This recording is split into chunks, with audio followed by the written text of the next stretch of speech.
Day 2 of learning how to paint. This is what I painted yesterday. It was my first ever gouache painting, and so today I'm going to do the exact same painting but applying all the things that I have learnt from last time. It did not start well. I was trying to do an underpainting and it just kept coming out streaky, and then soon realised it was probably the paintbrush that I was using, but as you can see I was fighting for my life trying to get those marks out of the way. Then I ran into my second dilemma.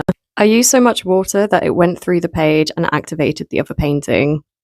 And I didn't want to ruin my very first one, so I started again in a new sketchbook. But that alone gave me a lesson on paintbrushes and to consider my paper a bit more.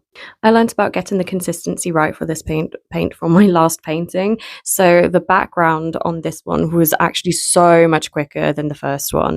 I then started blocking out the colour for the trees and the leaves, and at this point I really thought I had fudged up. The last painting, I did a stippling technique with the brush, and it took a very long time, and half of those details ended up disappearing because I was building layers upon layers. So if I block a colour and then add the details, it might save me a lot of time, and I'm glad that I stuck to my guns because it really did, and I think it turned out so much better than last time. I spent a bit more on getting the shape of the leaves right too, rather than just stippling it down. I'm impressed with how this turned out. I think it's definitely better than the first one. It was more of what I visualised, and just these two alone, I've learnt so much. Can't wait for day 3.